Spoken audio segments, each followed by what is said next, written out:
Tonight's edition of the RCWR Show with Lee Sanders is brought to you by FreeStream. Everybody, how would you like to cut your cable or satellite TV bill down to zero? Well, you can with FreeStream. Why FreeStream? FreeStream is capable of streaming entertainment from around the world, including live TV, music, gaming, and the latest movies, you name it. FreeStream offers over 100,000 titles of movies for you to stream anytime you want, day or night. That's 24/7. Current movies can stream right from your box in HD quality at the highest resolution that's available. Hey, are you a sports fan? Watch any sports event live from anywhere in the world in the highest quality, streamed live right to your television. If you miss any live programs or new episodes, you can stream them from start to finish with FreeStream at your convenience. There's over 1,000 TV channels, everything from local to premium channels, all available through FreeStream. And the best part, folks, the best part about FreeStream, it's legal to stream programming/content. It's only illegal to download or change the content. So with that in mind, are you ready to cut your cable or satellite bill to zero? Then head on over to www.cutyourcable.biz. That's www.cutyourcable.biz. www.cutyourcable.biz. Catch the RCWR Show with Lee Sanders every Tuesday night, 10 p.m. Eastern, only on Spreaker.com. Covering all things WWE, TNA, Ring of Honor, Global Force Wrestling, Paragon Pro Wrestling, any and all things wrestling and beyond, as well as an occasional appearance by some kick-ass awesome guests. 10 p.m. Eastern, only on Spreaker.com. Hey, if you can't catch our shows live, you can scoop it up on demand on great platforms such as Spreaker, iTunes, Mixler, Stitcher, iHeartRadio, TuneIn Radio, and on YouTube. Just use the keywords, The RCWR Show. Warning, the RCWR Show with Lee Sanders is intended for a mature audience only. The following is an Infinity One Productions presentation, keeping it honest, insightful, and interactive. Covering the latest in wrestling, entertainment, and beyond. Since 2011, you're listening to the RCWR Show. Now, your host, live from the nation's capital in Washington, D.C., Lee Sanders.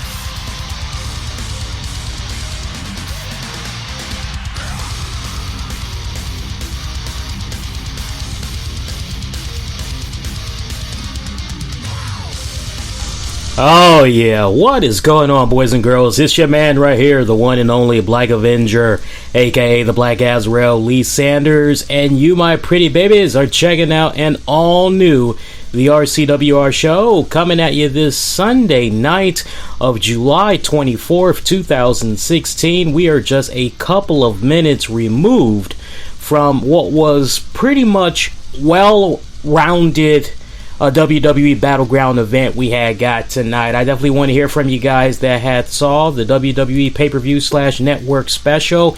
Interact with me and the others that's going to be popping their heads in momentarily in the chat. That's on Spreaker.com. You can also check me out. If you're not able to check us out via desktop, you can pretty much listen live as you're on the go for your iOS, Android, whatever your respective device may be. Definitely want to hear from you guys. Remember, also going to be checking out the feedback coming in on Twitter. Follow me over there at the RCWR Show. And we are on Facebook.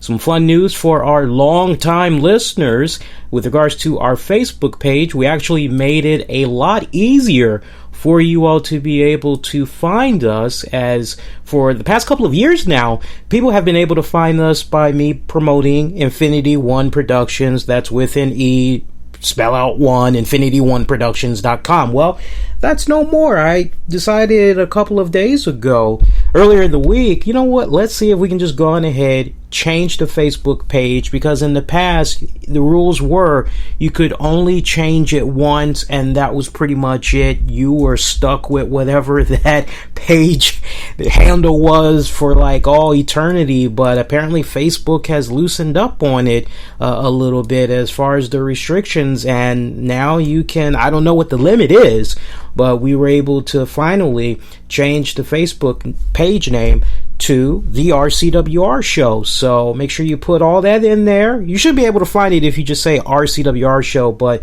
the full name, if you want to try to find us on Facebook, is the RCWR Show. So really appreciate those of you that's checking this out, wanting to get my thoughts as far as what I thought about the Battleground pay-per-view tonight, especially since it emulated from right here in the nation's capital in Washington, D.C. I had a couple of questions that came to me. Hey, Lee, are you going to be checking out WWE Battleground? Are you going to be going in person? And I had already explained earlier in the afternoon via Facebook, as we had did a live stream on Facebook, why I was not going to the Battleground event. Yes, for those of you who had missed it, something new we're going to be doing from time to time. I'm actually going to be doing exclusive live streams on our Facebook page. And that's really my nice way of kind of giving back to those that took the time out to like the Facebook page and is interacting, things of that nature. So you just never know nowadays. I could be breaking news on YouTube, or I could be breaking news exclusively on the Facebook page. You just never know, man. So if you haven't already, make sure you like that Facebook page so that you're always staying connected, because I'd hate for you guys to miss out on some really cool stuff that we do for you guys. For those of you that's curious, that Battleground prediction piece, it is on demand now on Facebook. Again, exclusively on Facebook.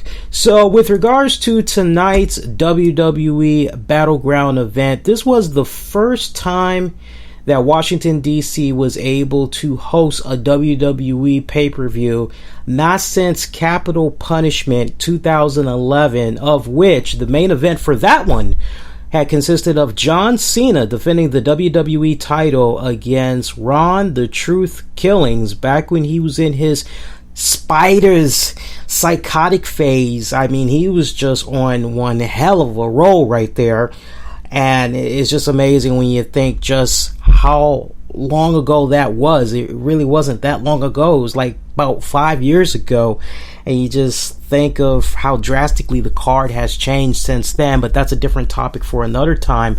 But yes, this was the first WWE pay-per-view that Washington, D.C. had got to host in a little bit over 5 years.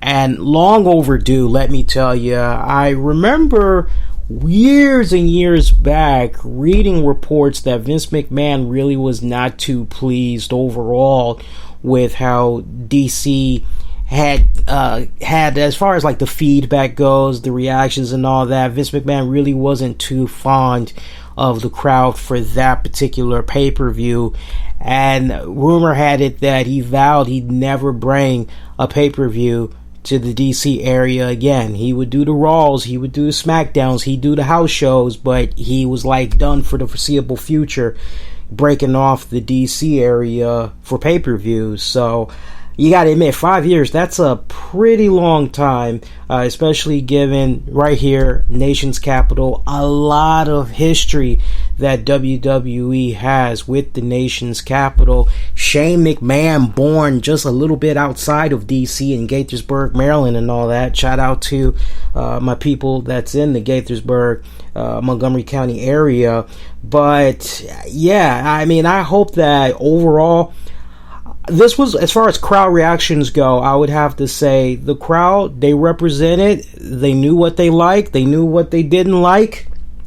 I think overall they did somewhat of a decent job, to the point that I hope that it doesn't take another 5 years for WWE to host a pay-per-view event, because DC, they are definitely a very savvy, a very smart crowd. They can hold their own just with the best of them. They've seen it all here. They have seen it all here. The nation's capital, where you got politics mixed in with scandal. They just about seen and heard everything. So, gotta start with the pre-show. Pre-show was pretty solid. Jerry Lawler doesn't really seem to be adjusting that well with his new position, give or take. Was I the only one that was like kicking back, looking at Jerry Lawler, kind of going, man, poor Jerry Lawler. He just kind of seems like he's out of touch. I mean, literally, you pretty much had Booker T, Renee Young, and Corey Graves. They really just seemed as though they were doing I guess they kind of seemed like they were really doing the bulk of the talking. Jerry Lawler just kind of seemed like he was having a hard time, like, I won't say struggling with words, but I would hope, because Jerry Lawler has always struck me as the type of individual that has always seemed like a gracious individual. My phone is blowing up over here. Sorry about that, guys. Let me just turn that off for a good minute, put that on silent. But Jerry Lawler has always kind of struck me as the type of person, he's a professional through and through, whatever you need him to do.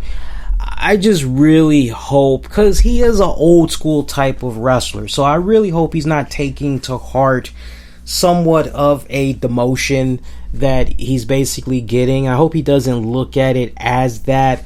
I think honestly it's kind of cool to just be involved with a pre-show. I mean, especially if it puts you in a position where you're able to keep the same salary that you've been having all these other years, and now you pretty much just got to go in, do about an hour, maybe 2 hours, depending on what's happening that week, how many times you have to do a pre-show, post-show, or some type of a network special, what have you. So I hope he's not really taking it in stride, and in time he definitely finds his groove, because I think for those of you that do go out of your way to check out the pre-show and all that, if you kind of just compare the previous months and you match it up to what Jerry Lawler had did tonight, he just seemed a little bit, what's the right word I'm looking for? He just seemed a little bit off when it's all said and done. But everybody else had held their own pretty damn well. Lita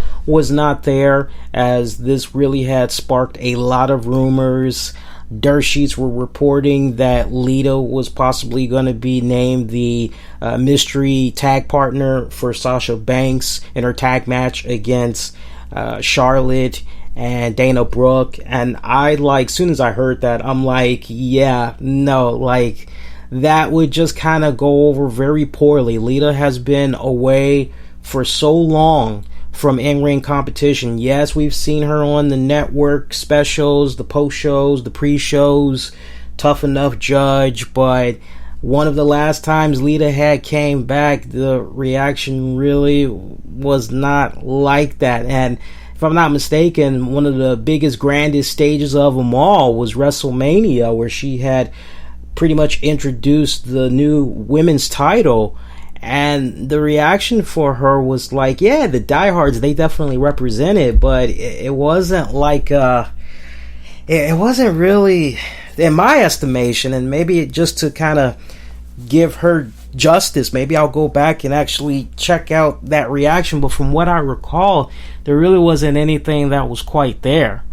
So I'm actually glad that they did not go in that direction, if in fact that was one of the options that they decided they were going to go into. But pretty solid pre-show that we had. Got Breezango, Tyler Breeze, Fandango, they defeated the Usos. That was your one and only pre-show match. It was about 5 minutes and some change. This was like Bizarro World with regards to this match, because the few times that I have had the opportunity to go to the Verizon Center for a WWE event, Usos stay getting love. I mean, you go there, I'm sure it's like this in every respected neck of the woods. I'm not really sure. I can only speak how it is. The times I've gone, DC loved the Usos. I mean, you'd see kids with the signs, kids coming with the paint, they've got the attire on, their merchandise selling like hotcakes at the stands. They're represented big time. They get a lot of love here from DC. So I was quite shocked when I saw that the Usos were getting booed. I mean, other than when the Usos had first came out and they did their whole little, when I say Us, you say, oh, Uso. Other than that, and of which, when you have stuff like that where the fans can get in on the action, they can be part of saying the catchphrase, all that jazz. Yeah, they're going to jump in on that, right? Who wouldn't?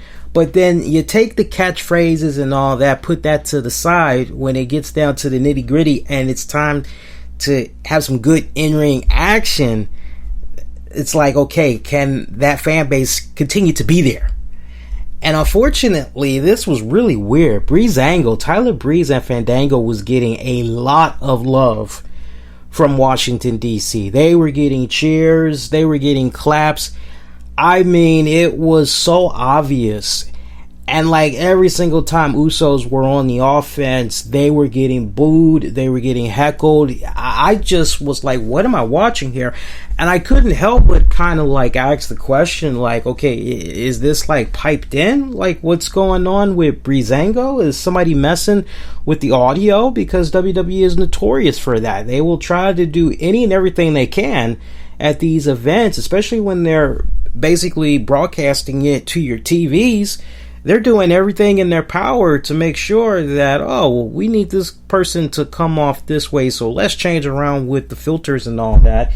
And before I continue on with the show, definitely have to give a shout out to Risa Melody. Nice sweetheart. She actually had attended the Battleground event in DC. She was helping me keep tabs, keeping me updated as far as what was going on, as far as the overall crowd reactions, as I was pretty much letting her know how it was coming off on TV, and we were just kind of comparing notes that way. And it was pretty accurate when it was all said and done, so not really too much editing of the audio from what I'm kind of able to tell right now. Of course, this was just one opinion, and she was going based off what she was experiencing there. I would think not just in her respected section, but just overall how the arena was reacting to certain stars, certain entrance themes, certain finishes, things of that nature. So definitely got to give her a big shout out. I didn't even know she was following me until just right before the Battleground event had kicked off, so I made sure I give her a follow. Anybody that's from the DMV area and you're following me, make sure you let me know that, man, because I'd like to try to show a little bit more love to those in the DMV area, because one of these days we're in the near future going to be looking to do some pretty cool stuff, take the show out on the road and all that. I've been saying that for a couple of years now, but the timing, the finances, everything just has to be aligned just right, and it's slowly starting to get to that point. Give it about maybe 2 more years or less, and I believe the RCWR show is finally going to start hitting the road. But talk about Bizarro World, Breezango, Usos, just crazy, just absolutely crazy. We go to the actual start of the pay-per-view. Sasha Banks, mystery partner, taking on Charlotte and Dana Brooke. Who would the mystery partner be? As I said on Facebook, and I didn't really put too much thought into it, I just basically said, honestly, let it be Bayley. Bayley has been rumored for many months now. It's pretty much been all about timing. She has really shown in my mind that she is more than capable of handling the workload on the main WWE roster. What WWE higher up / management have in Bayley is an opportunity to connect on so many levels on a much grander scale than just NXT. Not putting down NXT at all, mind you, but what they have with Bayley is just that. It's just as I described. So, especially from the standpoint of PR, from great marketing, and I know some of you guys, you may not like to think that way, but at the end of the day, it is all about making dollars and cents. And I mean cents as in coins, dollar bills as well, and on top of that, common sense, okay?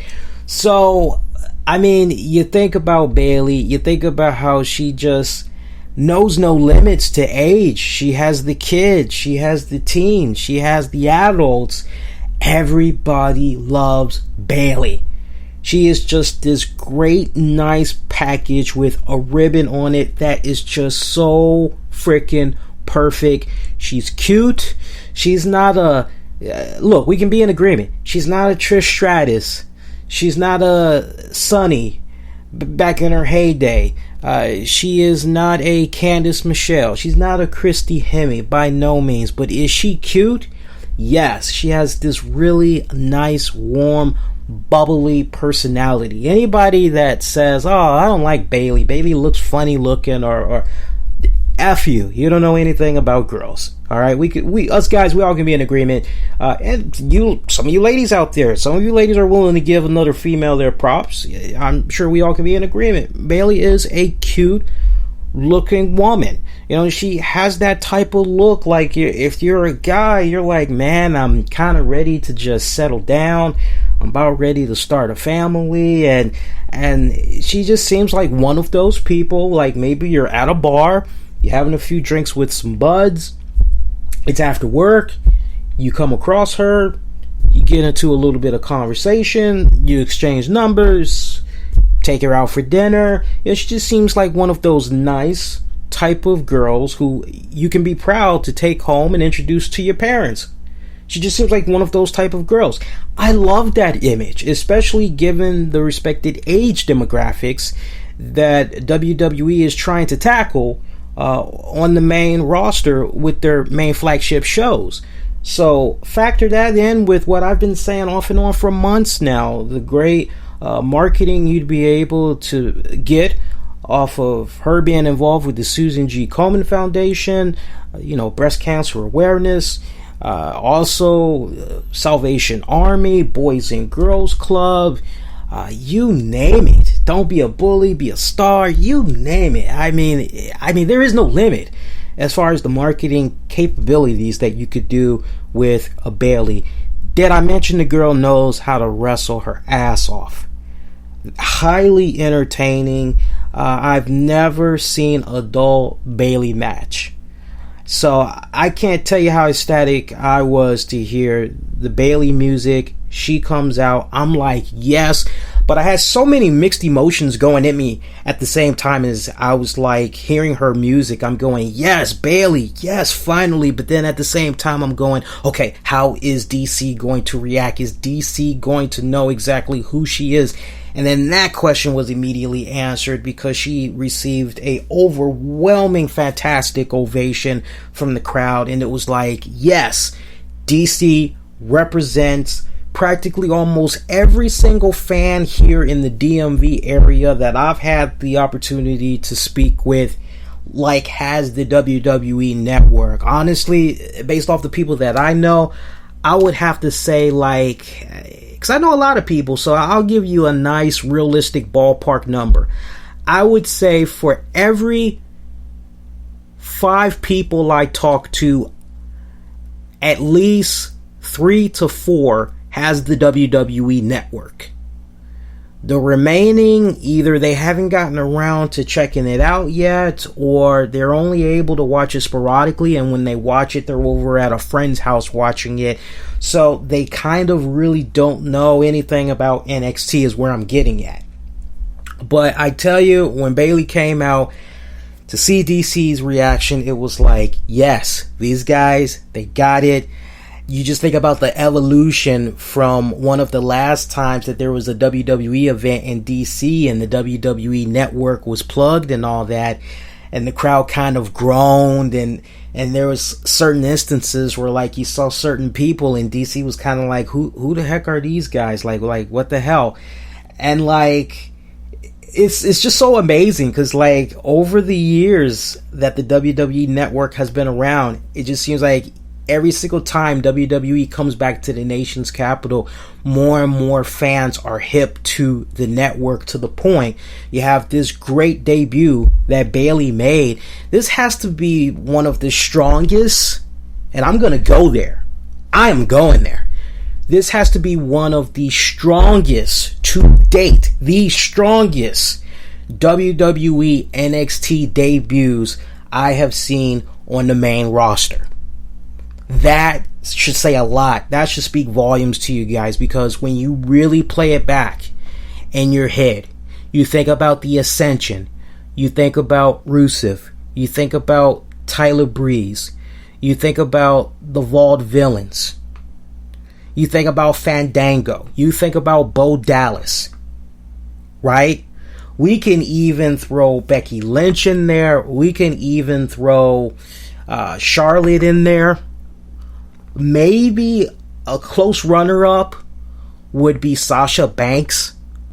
I have not seen such a strong reaction to a WWE NXT star as far as debuts go. I mean, other than Bayley, I mean, it's right up there with Sasha, in my honest opinion, and it's just my opinion, doesn't mean it's law, but I just kind of feel it even surpassed Sasha Banks. But just the fact that she was able to come out tonight and crowd right there in the palm of her hands, great. Just great, man. All around great moment right there. Match pretty much had ended with Sasha Banks putting the bank statement submission on Charlotte to make her tap out. That was a very short match, 7 minutes and a quarter to be exact. Very short match. I really wish it would have lasted a little bit longer. Now, of course, the main question, well, what's going to happen? Are we now going to be seeing Bayley from here on out? Some folks are saying, nah, this was probably a one-time deal for now. If we see Bayley again on a regular, it may not be until after NXT TakeOver, which kind of makes a little bit of sense, given the fact that she's going to be, if she hasn't already done it already, I believe her and Nia Jax were supposed to be rumbling one more time. Don't quote me on that. Don't be mad at me if that information is incorrect, because I am behind on NXT by 2 episodes. So no spoilers, please. If that information is inaccurate, trust me, I will be up to date by Tuesday night when we do our next show for you guys. But honestly, very good, strong debut. Really enjoyed that. Moving along the card here, because we got a tons more to talk about. Let's just blaze right through the rest here. Wyatt family, Bray Wyatt, Eric Rowan, Braun Strowman. They defeated the New Days, Kofi Kingston, Big E Langston, and Xavier Woods. 6-man tag match. I tell you, I've been saying it off and on the past couple of weeks, and I'm going to say it again. I had a really hard time getting into this match with the whole Xavier Woods, Bray Wyatt and them. They're all in his head, the mind games, and it's like, yeah, sure. Meanwhile, 3 hours after Raw goes off the air, we got freaking Xavier Woods going around on Periscope, YouTube, talking about what Pokemon he caught that day. It was really hard for me to get into this. It really was, but this had to have been the one time where I just said, okay, you know what? Let me just really try to push that to the side and just get into the match presentation itself and just judge off of that. This was actually a pretty solid tag team match, and I could really pick up the vibe in the case of the Wyatt family, since that's pretty much broken up now as of tonight. After the conclusion of this match, you got Eric Rowan and Bray Wyatt. They're going to be on SmackDown, and the other guys are going to be on Raw. Wyatt family is pretty much over and done with after this, and it's kind of sad because, and I'll tell you why it's sad, but also at the same time why I'm actually kind of glad that it's going in this direction. It's sad from the standpoint that all these pieces that you had in play with the Wyatt family, and Bray Wyatt never captured the WWE Championship. with the guys that he had surrounding him, to me, that just speaks large volumes, because he basically had like a Ministry of Darkness 2.0 stable going on here. And the fact that he never claimed the WWE title is just like mind-boggling for me. Period. Just mind-boggling.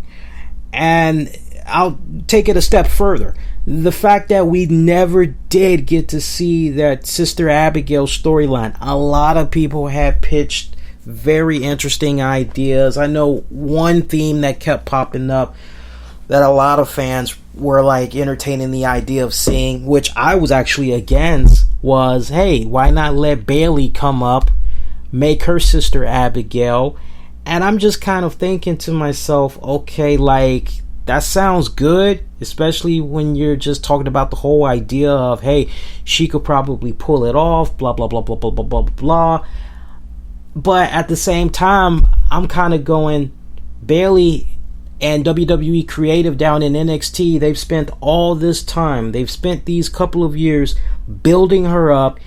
There is great equity in her stock right now as a babyface. Why would you want to just switch gears all of a sudden when you haven't even tapped into its truest potential with her as a face?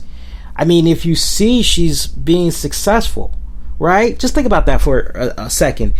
If you got a really good thing going and you are very successful as a result, your formula is working, it's proven that day in, day out, that formula gets you the results that you need and more. Why all of a sudden would you pull a 180? Especially a 180 that, like, you haven't even tested out. You're not really sure if it would work out. You haven't tested it out at house shows. You haven't tested it out, like, behind the cameras, behind the curtains, and have it be like in an intimate setting in front of the producers and the writers. You haven't even like gone that route. Like, why would you go in that is a huge risk. So I never was fond of that idea. There was one idea that was floating around that I could get behind, which was Wyatt family kidnaps the Super Bayley fan. That was one idea that, and how the hell that came about, I have like the slightest clue. But honestly, I'll make it a lot simpler. If I could have had it my way as far as who would have been Sister Abigail, my Sister Abigail would have either been Rosemary from TNA Wrestling, because I actually am coming around. It took me a long good minute, but I'm starting to like the Decay stable with her, Abyss, Crazy Steve, even though it kind of looks as though she's breaking away from them now. But I think she would have done a very solid job in that type of realm. There's an independent female wrestler by the name of Mischief. I think she also would have been able to handle that somewhat well as well. Havoc is another one that comes into mind. I'll give you guys two more. Leva Bates. Leva Bates definitely comes to my mind. She is like a freaking... what's the right word I'm looking for? She is a chameleon. She can adapt to whatever you need her to adapt to. She somewhat has... that's a wild card. She would be a wild card for me, but I think she, under the right circumstances, she could have pulled it off. I'll give you guys one more name. Daphne. I feel Daphne, under the right circumstances, could have pulled that off as well. Roxy, even though she's retired, if the circumstances were right and maybe she could just come in from a managerial standpoint, I think she probably could have pulled it off as well. You guys should know about Roxy. If you don't know about Roxy, do some homework right there. Did a lot of work on the independents, did stuff for TNA. She has some of her best matches in TNA wrestling, as well as on the independent circuits, but she has some pretty memorable matches in TNA as well. But yeah, there's just so much potential that was like missed with that whole entourage of the Wyatt family. But then when you look at the flip side to it, now you're kind of just getting to the core of the Wyatts, which is basically Bray Wyatt. These next couple of weeks are definitely going to be very critical, because I'm very curious to see just what the future holds for Bray Wyatt. Is it going to be a situation where him and Eric Rowan, they're going to continue to pose some type of a threat on the WWE as a tag team? Or is it going to be a case where Bray Wyatt looks out for Rowan and Rowan looks out for Wyatt? And I'm just very curious how that's going to play out. But I'll talk a little bit more on that as far as my ideas go on what should happen with Bray Wyatt this Tuesday night. But closing moments of that respective match, we had saw Xavier Woods. He ended up petrified as he finally had to face Bray Wyatt one-on-one. He really was not trying to fight him either. We had saw Braun Strowman.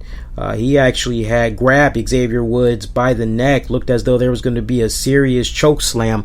Big E had came in for the save, speared Braun Strowman through the ropes, sent both of those guys respectively flying. Meanwhile, Xavier Woods was left to recoup. And very nice effort by Xavier Woods. No match for Bray Wyatt, though. Bray Wyatt hitting Xavier with the sister Abigail to pick up the 1, 2, 3. About 8 minutes, almost 9-minute match that we had right there. Rusev took on Zack Ryder, submission match for the WWE United States title. Zack Ryder had some pretty interesting inspired colors to basically celebrate the political season and also being in the nation's capital, and not to mention a little bit homage there to I don't know, for me it kind of had his attire tonight. It had a little bit of homage in Macho Man Randy Savage, JBL, and the Ultimate Warrior. I was just picking all that up in his attire tonight. Really loving that new beard he's got going on too, man. Really loving it. Decent matchup. Pretty solid matchup. Crowd reaction from what I was kind of hearing was a little bit lackluster. The crowd really wasn't quite into it as opposed to the other matches that they had got before. Rusev, we ended up seeing defeat Zack Ryder via, I don't care if he calls it the Alkaloid, I'm calling it the Camel Clutch. I'm just old school like that. That's the Camel Clutch. Ain't nothing wrong calling it the Camel Clutch, especially when you can mention nice throwback names like the Iron Sheik. You feel where I'm coming from? So I'm fine with that. But post-match is where things had really got interesting as Rusev, and I tell you what, Zack Ryder for a one-on-one match, I really had enjoyed this. Somebody asked me a couple of weeks ago, am I a Zack Ryder fan? I've always been a fan of Zack Ryder, but what happens every time you turn around, a scenario occurs where it seems like he's on a hot streak for a couple of weeks, and then folks are going, oh, do you think this is the start of a Zack Ryder push? I've been hearing this for so many years now that it's ridiculous, that I just kind of have to go, as nice as it would be to just jump on that bandwagon, let's just take a step back and let's just see what happens. Don't rush. Don't put all your eggs in the basket and think because you see 1 or 2, 3 things going on that it means this. Let's see that trend continue past a month. Let's see it continue past 2 months. Let's see it go to 3 months. Then maybe we can start going, hey, maybe some newfound faith has been bestowed upon this guy. Honestly, I've always been a fan of Zack Ryder. I wish the guy nothing but the best. Very charismatic, very entertaining. I'm glad they finally switched up on his damn music because it was sounding too much like, and I don't know, because I've been saying that off and on the past couple of years as far as how his original music had went. It sounded a lot like I Wear My Sunglasses at Night by Corey Hart. You just listen to it. The lyrics very similar. The original instrumental setup before they did the remix to Zack Ryder's theme, which has like now been in effect, and I'm surprised a lot of people like just now noticed it, but it's been in effect now, I want to say almost 3 weeks that they have switched it up. So I'm glad that they kind of revamped the music just a little bit, try to make it sound a lot more modern and less 80ish. I appreciate that. Post-match though, that's where things had got pretty interesting, as Rusev, who didn't like the fact that Zack Ryder made him work for that victory, just continued to beat down on him. Post-match, we saw Mojo Rawley, who is Zack Ryder's tag partner from the Hype Bros, come in, get in the face of Rusev, basically begging him to step up to his face and do like he just did to his little buddy. Rusev wanting no part of that, as Rusev just simply took his US title, walked out of the ring. That was pretty much it. Unfortunately, Mojo Rawley had went off like a wet fart. It was quite sad. I was really excited, and I'm like looking at the DC crowd, and I had my volume blasting tonight. I did not care. I wanted to hear every single nook and cranny as much as I could. The crowd just was not like into Mojo Rawley, and that was just a real head scratcher right there. I hope that is not a taste of things to come in the coming weeks, because remember, Zack Ryder, Mojo Rawley, they both have been drafted to the Blue brand, so effective as of Tuesday night. Love it or not, you're going to be seeing a lot more of Mojo Rawley. I like it. I've been a fan of his since he came up in NXT, but I think the best blessing in disguise that has happened for him in his career, for sure, being able to pair up with Zack Ryder doing the Hype Bros.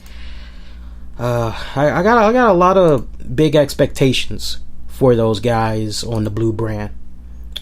Let's continue on here. I want to take this time out. Thank those of you that's checking out the RCWR show right here, as it's our WWE Battleground Aftermath show. Want to remind you, make sure if you haven't done so already, give the show a follow on Twitter at the RCWR Show, Facebook, like the page as well, same name, all very easy to find. As we get ready to continue, I want to give a shout out to a very good sponsor that we had the fortunate pleasure of partnering up with for the past 3 months. Got to give it up one more time to Freestream. As of tonight, the partnership now is pretty much in the books. We've met our respected commitment, and we definitely look forward to maybe sometime in the near future working with them again. But we definitely want to give it up to Freestream, where if you are looking to save some serious dough on your cable, satellite bill, you want to pay a big fat zero, hook up with Freestream. Learn a lot more at www.cutyourcable.biz. That's www.cutyourcable.biz. Let us continue on and talk about some more solid action that came about from tonight's WWE Battleground card. We're doing pretty good for time. I think this is usually how we do it. We usually go in about almost an hour and then we are out. So we're actually progressing very well so far. Sami Zayn, Kevin Owens. You know what I'm getting ready to say, right? I'm getting ready to say those magical words. Match of the year. I know I have been saying that a lot, but like when you really think about it, you think about the quality of matches that Kevin Owens has been in since like late December going into now. And I remember a couple of months back, I went over the matches that were like match of the year candidates for Kevin Owens, and I made a damn good argument as far as like who is the wrestler of the year so far. I made a very good argument as far as why I feel Kevin Owens is that individual, And I will definitely let you guys just marinate on that. If you're not feeling me on that, I will revisit that topic on Tuesday night and I will back it up. But I think if you've been paying attention to the WWE product as much as I've been paying attention to it, when you just look at what's been happening with the WWE and you just go, okay, for the WWE, respectively, who is the superstar of the year? Who has been having entertaining matches? Like, who has been delivering? And I gotta tell you, Kevin Owens is definitely that guy. He gets my freaking vote. Now, if you want to talk who is like the most charismatic, most alluring wrestling character, persona-wise, that's a different topic in itself right there. But if you just want to look at the quality of matches, Kevin Owens for the WWE, hands down, has been really freaking delivering. And this match that he had with Sami Zayn, another classic. I think everybody knew that with regards to this matchup, these two guys going at it one more time, because each of them have been respectively drafted to different shows. So, and we'll do a recap of where everybody is going at the end of the show now that the dust has settled and all that. But this was their last time going at it. And like I said on the prediction piece from earlier today, Sami Zayn has to put the bookend on this, because this goes as far back as NXT when Kevin Owens made his debut and he attacked Sami Zayn after Sami had a successful title retain and all that, and then eventually took the title away from him. What was that? By knockout. He won the title via knockout, the NXT title. And those guys have just pretty much, they've been going at it like ever since. And trust me, I'm sure a lot of fans were just ecstatic when they got to see Sami Zayn, Kevin Owens feud from NXT leak over to the main roster, because that in itself was just really good, solid storytelling that you could just really sink your teeth into. And I tell you, you can never get that formula wrong when you really just break it down. We have seen some of the best rivalries over the years in the WWE in particular. Some of the best rivalries have consisted of best friends going at it. Friends that have known each other, their respective families for so many years that they're like brothers, and they give us such classic, memorable matches. Triple H, Shawn Michaels comes to mind. Before things had exploded with the Montreal Screwjob, Shawn Michaels and Bret Hart were the best of friends. And you just look at everything that they had, culminating in the Montreal Screwjob. Great program that they had, respectively. You look at Kane, The Undertaker. You go to Daniel Bryan, CM Punk. You look at Nakamura and Finn Balor. And there was a very good point that I made about Finn Balor and Nakamura, which, as one listener had pointed out, be prepared. You may face the wrath of the IWC. I said, hey, if they want to come at me, let them come at me. But I basically said, with regards to Kevin Owens taking on Sami Zayn, as far as the in-depth richness in storytelling, as far as the history that these guys have had with one another, everything just culminating into this long drawn out feud that they've been having for several months, a year plus, right? Just really a great program that these guys have had, and I've enjoyed it 3 times more than what we had got recently from NXT with Finn Balor, Nakamura. That's no diss to Finn Balor, Nakamura. I am huge fans of those guys. And no, not because Nakamura is coming off with the language barrier that he's displaying on TV. No, that has nothing to do with it. There's nothing personal with regards to Nakamura. I just personally feel that, yeah, I have more of a connection, and I don't know, to each its own, but for me personally, I just had a lot more invested with Sami Zayn, Kevin Owens, after all the crap that Kevin Owens put Sami Zayn through.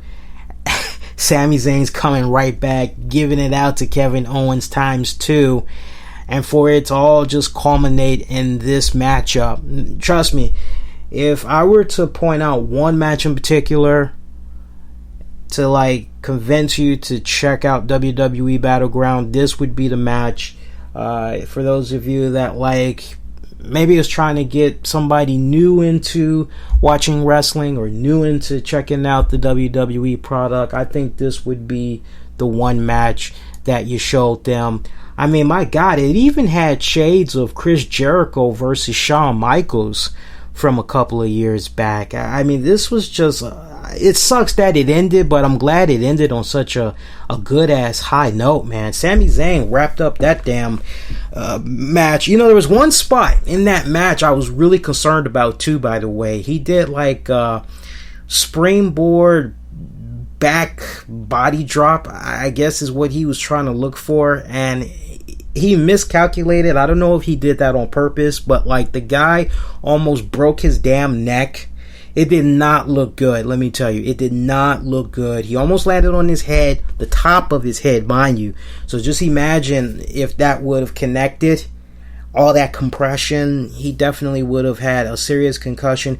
Might have been slightly paralyzed for a couple of seconds. I mean, ooh. But luckily, all of it went to his right shoulder. And it legitimately looked as though he was hurt, let me tell you. But the match had carried on. Sami Zayn ended up doing, like, I believe 3 T-bone suplexes, followed up by that strong kick or boot to the face that he likes to do. The hula kick, I think that's what he's calling it. Pretty much got the victory that way. So Sami Zayn over Kevin Owens. And like I said, he needed that. I think we all can be in agreement. Kevin Owens, if there was ever a time for him to not pick up the W, Sami Zayn definitely need this. Now, I hope that going forward, we can do something with Sami Zayn's attire, because Sami Zayn's attire just, every time I look at his attire, I think of a classic Daryl Hall song.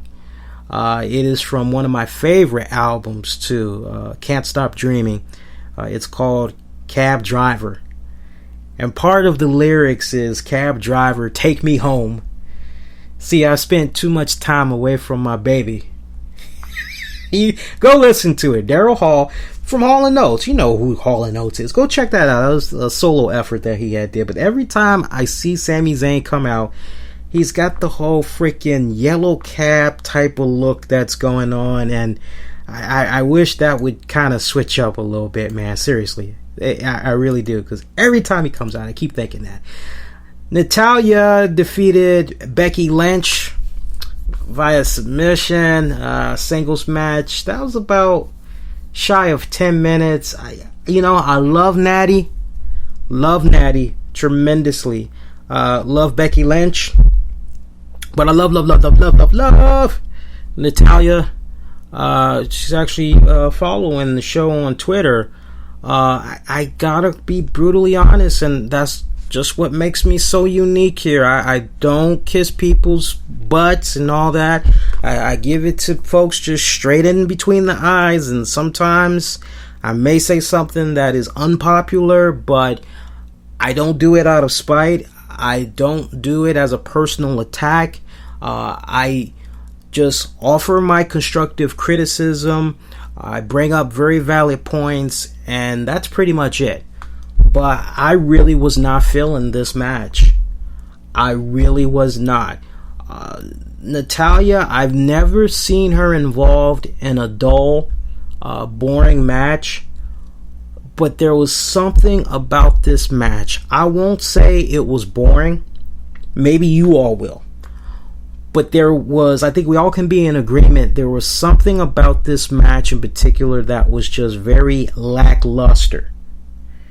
which is very odd when you think about it, because we basically had like the most simplest seeds to be planted to kick off this rivalry, your Acme feud, if you will.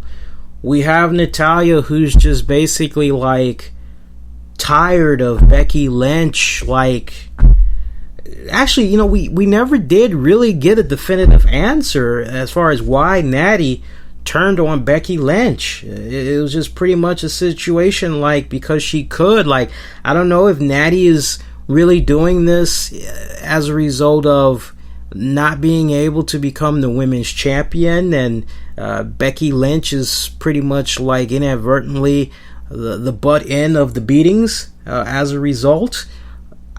I don't know what the hell is. We never did really get a definitive answer, so we're just led to continue to string along and just, okay, well, it is what it is. But we pretty much have our Acme feud that's right here. You would think that, okay, hey, we should be in Becky's favor. We should be in the favor of Becky to stick it to Natalya for what she did to her a couple of weeks back, you know, with the beatings and all that, just randomly out of nowhere. And there was just something so lackluster about this particular matchup. I don't know, maybe we could basically say lack of chemistry. Maybe that's what it is. I think that's exactly what it is. I really was not picking up any type of chemistry between these two girls. I think that's it in a nutshell. I know there was a lot of you guys that agreed with that assessment as well from the few interactions I had with some of you guys. Miz, Maurice, Darren Young with Bob Backlund. This was a singles match for the WWE Intercontinental title. This match had pretty much ended in a double disqualification. This was probably, out of the entire night, if WWE Battleground was pretty solid, honestly, it was pretty much up to this point did things go sour, and not in a New Day Rocks type of way. This, let me tell you something. Darren Young came out, no reactions. No reactions whatsoever. I mean, it was sad. It was just really pathetic. You know, I felt bad. I felt bad for Darren Young. I felt equally as bad for The Miz.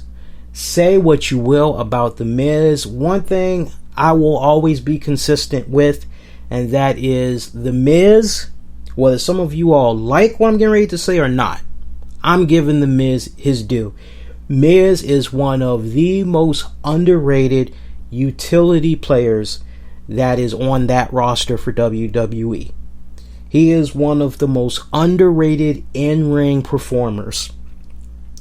And it's just sad that Miz, at this point in his career, has only been a one-time WWE champion.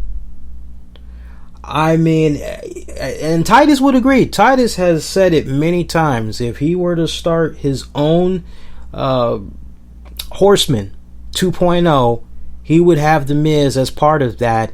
And I so see that. I so freaking see that. And it's just a travesty that Miz is involved in some pretty solid matches where he brings it. He does his very best. Miz tried his damnedest to get the DC crowd into this pay-per-view match here, and the crowd just ice cold, a little bit lukewarm for Miz when he was trying to work him up and all that. But Darren Young, nothing, absolutely nothing. It was quite sad. It was the most saddest display that I've ever seen to date. I'm just kind of picturing Vince McMahon in the back and Kevin Dunn just screaming at the fucking monitors. You even had got a boring chant for this matchup. So I'm glad that the title did not change hands. I think this is a really good experiment. Remember, this kind of goes back to what I was saying on the podcast earlier in the week. I said to you guys, look, that was a nice reaction that that Darren Young had a couple of weeks back, but let's see if he's able to keep that momentum going. And I told you guys, look, they're going to be coming to DC. DC is very gay friendly, because you got the Verizon Center that's pretty much surrounded by Adams Morgan, Georgetown, what else? DuPont Circle. So you have a lot of the LGBTQ. Now you got me sounding like Donald Trump. Lesbian, gay, bisexual, transgendered, questionable community. Is that what they're calling it? Oh god, LGBTQ. I'm still thinking how Donald Trump was struggling at that Republican National Committee event this week, and he was struggling. I'm struggling to say those damn letters. But anyway, no. Getting back on point, it did not go well. I thought maybe Darren Young would have a little bit from the community, from that respective community, but not like overwhelmingly. I thought it was going to be like a 50-50 reaction, but he got no reaction. And like when you go back and you watch Raw from earlier this week, he got no reaction. It's not going over well, man. What was the real show stealer for this particular match had involved freaking Bob Backlund fighting with his shirt. I mean, it almost seemed like Ric Flair dropping the elbows on those 5,000 freaking blazer suits he'd be wearing and all that. That was really the story of it. We saw Maurice. She did this silly thing where she ended up dropping on her butt as the referee was trying to control the in-ring action between Miz, Darren Young. She screamed for the ref's attention. The ref is looking as she screams that Bob Backlund assaulted her. And basically, you kind of got that. What she was trying to do was have Bob Backlund be ejected so that pretty much Maurice could help Miz retain. But when Miz got out of the ring and he went over to Maurice, now I don't think Miz actually saw Maurice drop to her butt. I'd have to watch the match again, but he gets into the face of Bob Backlund. Bob pushes him. Miz is getting ready to fight him when we see Darren Young just come up from behind, applies the chicken wing crossface.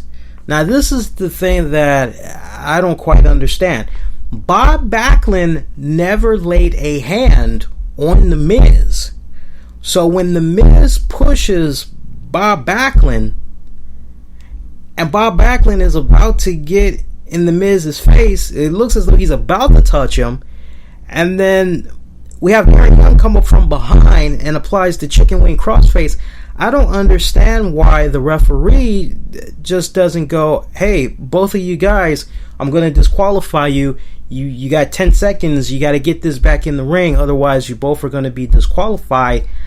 Maybe I missed something. I know I was doing a little bit of multitasking. If Bob Backlund did assault Miz, give me a comment throughout social media and let me know. But if I'm not mistaken, I swear to God, I did not see Bob Backlund assault. So the match should have continued. It was a really silly finish, but I think it ended in a way where basically the powers that be can kick back and be like, okay, so what do we think really about what's going on with Darren Young? And folks, this was Darren Young's idea.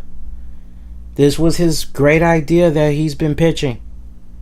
Honestly, for comic relief and all that other jazz, I think instead of it being we're going to make Darren Young great again, I really feel in my heart of hearts they should have went with we're going to make Darren Young straight again. I think that in itself would have just been a hilarious little catch line, and we could have seen all these fun little antics for comic relief purposes.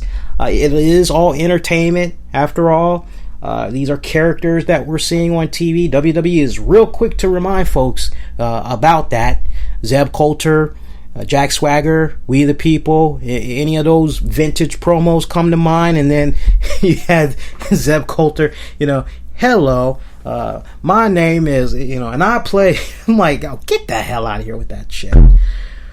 So next up, 6-man tag team match. John Cena, Enzo Amore, Big Cass. We saw them defeat the Club, AJ Styles, Carl Anderson, Luke Gallows. This was a pretty damn good tag team match, man. Enzo Amore is freaking insane on the microphone. I'm just loving this guy. Every single week, him with a microphone in his hand, spewing out a bunch of... Sometimes you're scratching your head going... He had me going, though. One line he said tonight that had me going was when he referenced AJ Styles' haircut. How did he reference that haircut exactly? He called it a soccer mom haircut or whatever. I didn't quite understand that at first because I'm like, wait a minute, soccer mom? And then I really started thinking about it. And it's like, yeah, usually you've got those moms that's in their 40s. They usually are running around having that type of a haircut. And then they got to take the kids to soccer practice and all that jazz. So... as soon as it registered in my head, I was kind of like, oh, damn, like, he blazed AJ Styles up good, man. Like, what the hell? This was like the last time that we saw the Club, or at least this formation, which consisted of Carl Anderson, Luke Gallows, AJ Styles, as AJ Styles has been drafted to SmackDown. Meanwhile, Carl Anderson and Luke Gallows, they're going to be going to the Raw brand. But they all respectively have put out tweets saying, hey, the Club is not done. We're just going to simply expand. There's going to be a Club on Raw. There's going to be a Club on SmackDown. Club is going to be dominating both brands. So... obviously, you read in between the lines as far as what is possibly going to be happening. And I don't think the Club is going to fade away. Quite honestly, all the new merchandise that has pretty much been rolling out for these guys within recent weeks, no, that's not going to go ice cold. It's just screeching home. That's not going to happen. No. Not unless the sales for merchandise is just like dramatically so like... Now the big question that comes into mind is just what exactly is going to be happening with regards to the Club going forward. As, by the way, and again, with regards to who won that respected tag match, it was John Cena, Enzo Amore, and Big Cass.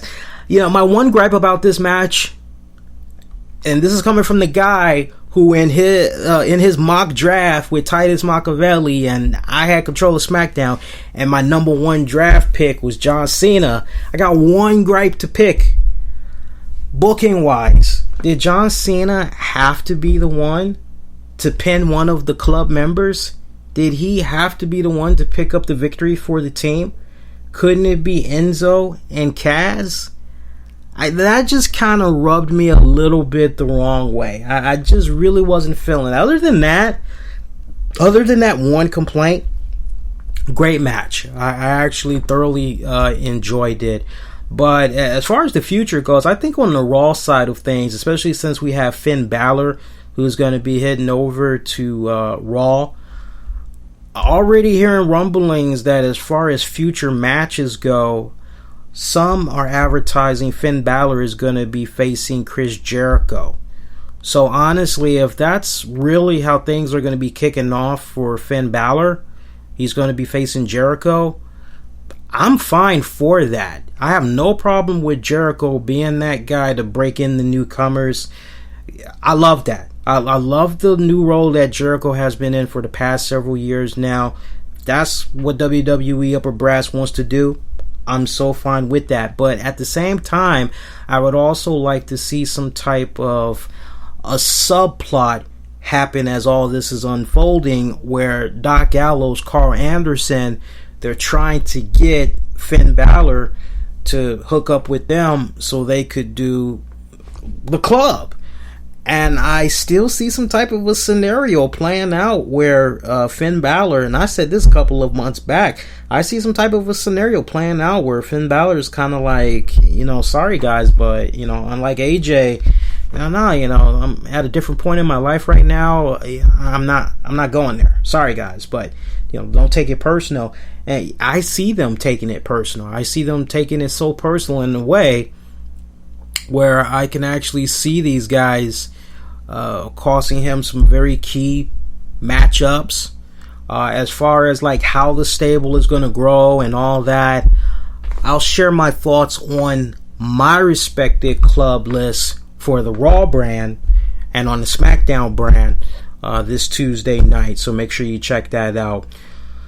Great tag match though. Of course, the moment of the night, Chris Jericho interviewing Randy Orton. Randy Orton returning to a WWE event. First time ever in like 9 months. He's been away on injury, but there's been like a period of several months where he's actually been healed up, and he's just been waiting for like the right opportunity to come back, as it's pretty much been a case of creative has nothing for you. He came back, and look, for you guys that's going, oh, I felt that this segment it was just a talking segment, it needs to stay on SmackDown, stuff like this needs to stay on Raw. Ask yourself one question, yes or no. Did you know weeks in advance that WWE was having this segment? Because I can recall for like 3 weeks now, at least 3 weeks, I won't say longer, but for sure 3 weeks, stretch all across WWE programming, even on the network, that Chris Jericho was going to be interviewing Randy Orton at WWE Battleground. Now, unless you don't watch that much WWE programming, then you know what? Okay, you get a pass. But if you know deep down inside, you've been watching X amount of WWE programming and you've known about this for some time now, you've had plenty of time to basically go, I don't really care about the talking segment. You know what? When it comes on, I'm going to go take out the trash. I'm going to go take a leak. I'm going to go walk the dog real quick. Sometimes it just infuriates me to hear, I think it just depends. Like when you have a scenario where you do a segment where, hey, you've got this wrestler that like hasn't been seen in months, and rather than him show up on SmackDown or Raw, this guy's going to be showing up at a pay-per-view, and it's a guy that a lot of people like, and you're trying to do what you can to increase the network subscriptions, you're trying to increase the pay-per-view buy rates, then 9 times out of 10, that's probably going to be a move that you're going to do because you're trying to have as many eyes on that product as possible. It's just called good marketing.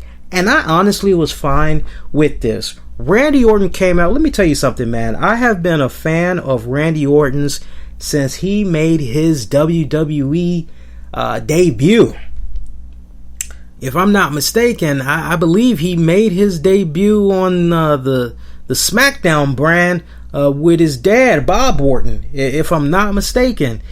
And my God, that's how far back I go. I mean, I remember Randy Orton when he was like this muscular looking dude and he had on these blue generic creator wrestler looking trunks.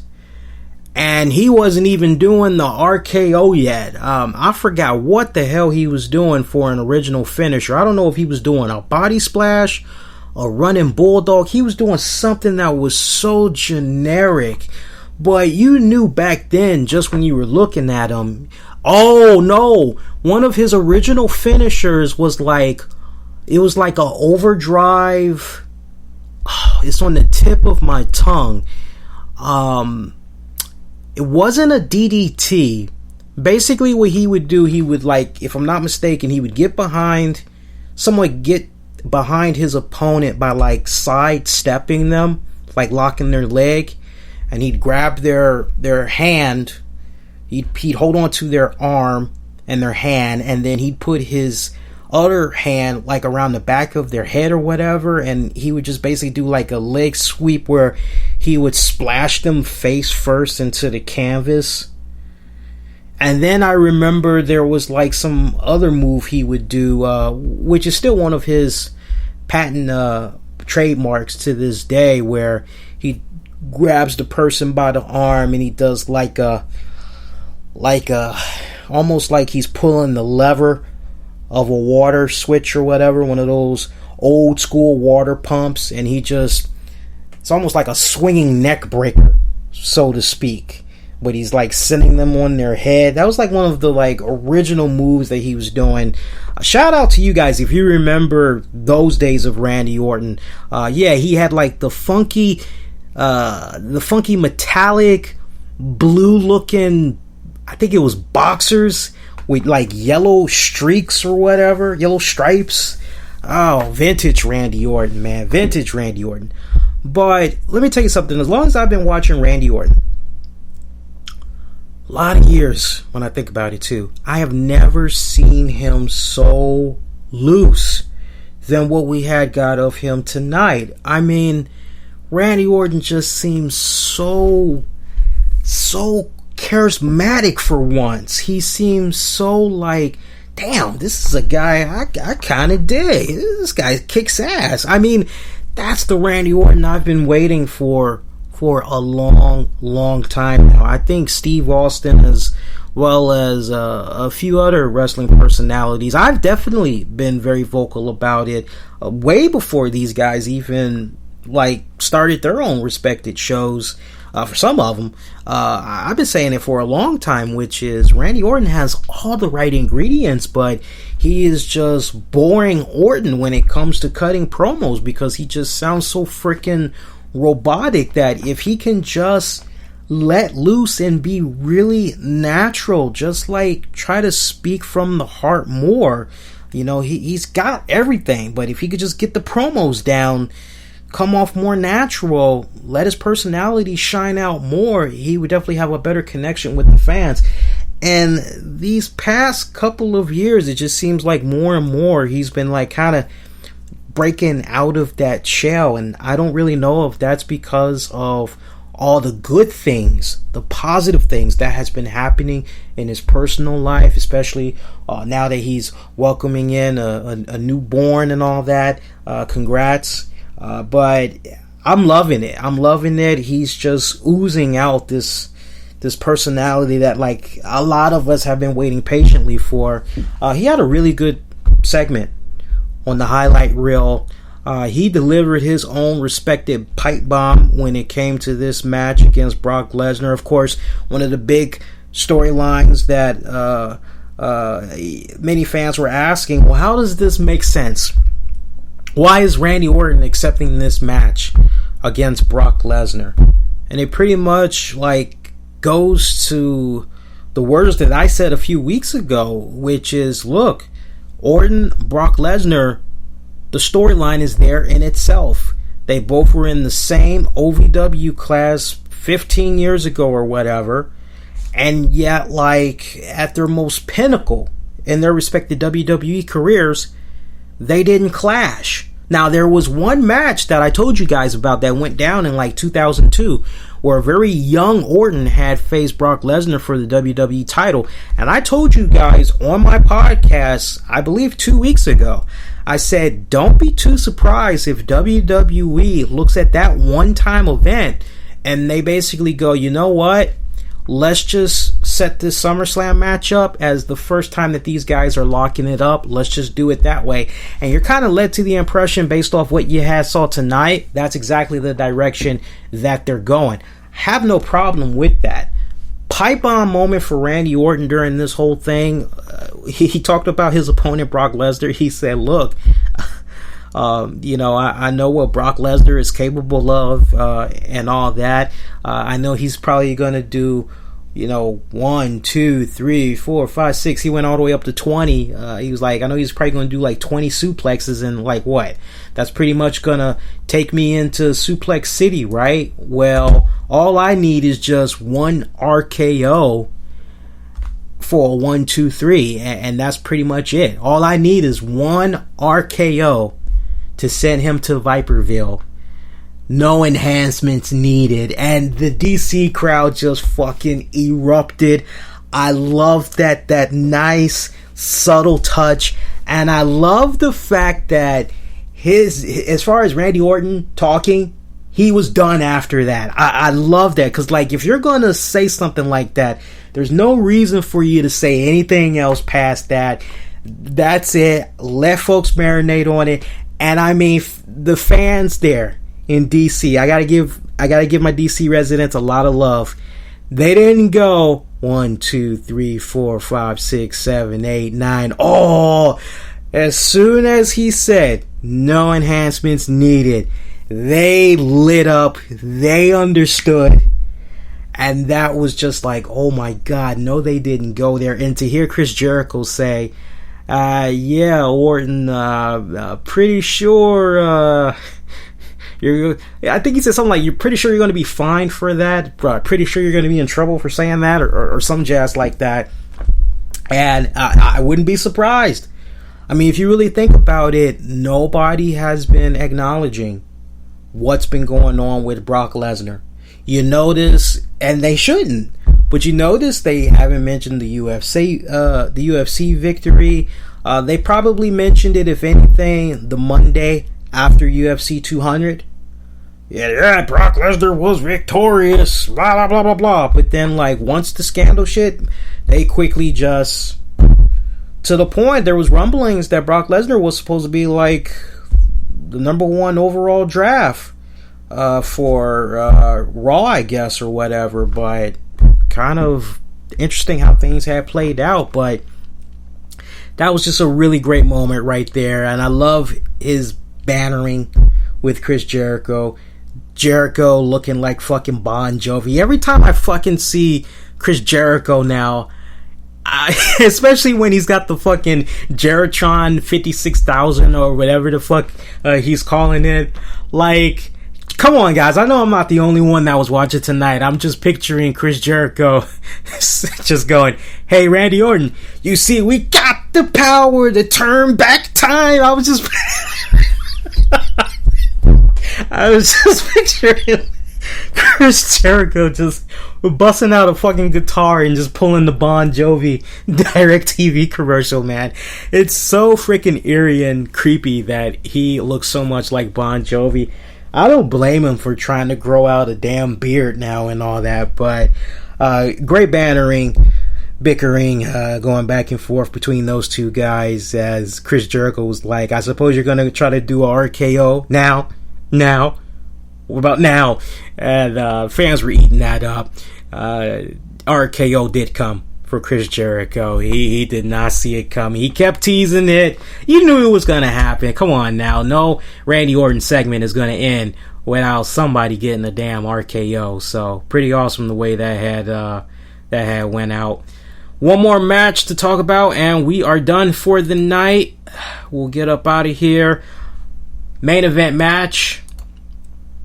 We had Roman Reigns, Seth Rollins taking on WWE Champion Dean Ambrose. Triple threat match for the WWE Championship. This was relatively a very, very good match. I gotta tell you, I enjoyed this. Roman Reigns coming out looked a lot bigger, a lot more huskier, and I don't mean that in a bad way, not in a fat way.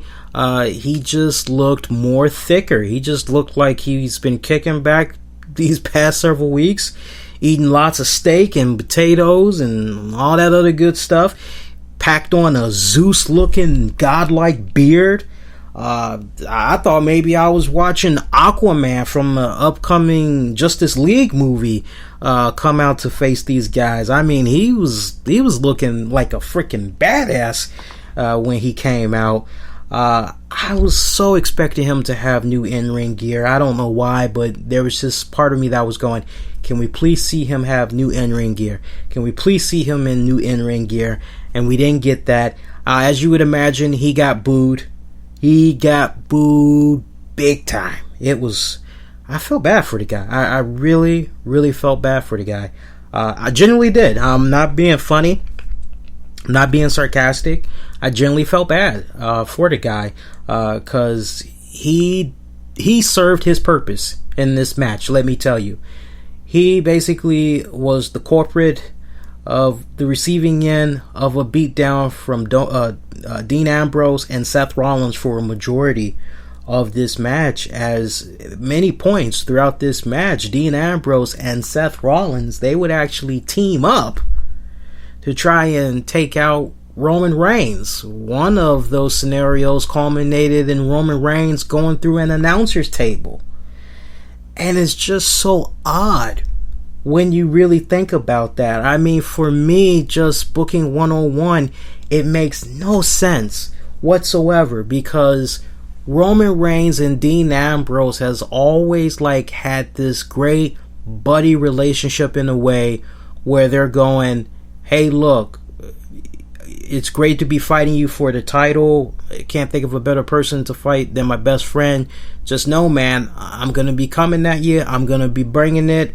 I'm going to be coming at you 120%. So you better bring it, because I'm definitely going to be bringing it and some. And meanwhile, Seth Rollins, it's I don't understand how, storyline wise, and this just goes to show you how much WWE goes with their fan base. Oh, these guys, they're not going to remember that, so we can. But anybody remember when Seth Rollins had put Dean Ambrose's face through a block of cement? Right? It's like these big ass blocks of cement or whatever, little boulder blocks. And he did a curb stomp, and Dean Ambrose was out for several weeks, but in real life he was actually filming a WWE movie. And Dean Ambrose kind of technically came back and got revenge, but you would just think storyline continuity wise, Dean Ambrose kind of goes, hey, I remember you, dude. I know exactly who you are. You're the same one that curb stomped me through cinder blocks. You're also the same son of a bitch that took a steel chair to me and to my brother back in our Shield days. I'm not trusting you worth a damn. You would have thought that Dean and Roman would have actually tag teamed on Seth Rollins, which would have made a lot more sense, considering you then could have had Seth Rollins the next night, yeah, notice I'm giving you a spoiler there, whine and bitch and moan about how basically it was two people gaining up on him, which is pretty much why he didn't get the chance to bring home the WWE title, because he never really had a fair shot. They were pretty much out to get him from the beginning. That just makes a lot of sense when you really think about that. So it was really odd to just see Dean Ambrose just keep teaming up with Seth Rollins to take the fight to Roman. It really, really was. I was just yelling at the TV as this shit was going down. We ended up seeing Dean Ambrose retain the WWE title on behalf of SmackDown, as the WWE title is exclusive to SmackDown. So a big question going into Monday's WWE Raw, just what exactly does the future hold for the Raw brand? I would think they're going to pull an Eric Bischoff. Anybody remember when Eric Bischoff had unveiled the World Heavyweight title and he just presented it on a silver platter to Triple H? I honestly feel that there's going to be some type of a scenario that could happen. Honestly, I think to kill 3 hours of time, WWE is going to have to do some type of a tournament where honestly it culminates at SummerSlam. The two finalists, they will meet, they will square off, and somebody will become the new World Heavyweight Champion. I think that's exactly what is going to play out, and you have plenty of time to do this. I don't see a scenario playing out where, of course, the $1 million question will lead. Wouldn't this interfere with the Cruiserweight tournament and people kind of getting the two mixed up? No. Not at all. I don't see it being a case where it's that confusing whatsoever. And I think, honestly, with everything that's going on with the brand split, that this timing, it would be really good, especially from the standpoint that you've got 3 hours to kill. This gives you a unique position to reach out to previous WWE employees. I mean, the rumblings are already out there, right? That there are certain individuals that have been asked if they would be willing to come back and help out during this whole brand split and all. And even more, the reason why I think this tournament would really help out, because remember, that cruiserweight division tournament that's going on right now, we've got 8 more weeks of that. So I think you need to have a very smooth transition going into SummerSlam, and then once after SummerSlam is over, you have this tournament play out on Raw, you know, respective brackets, yada yada yada. 2 finalists go at it at SummerSlam, and then the very next night, if I'm not mistaken, it should end. So I'm looking at the calendar right now here, and I'm just going 1 week.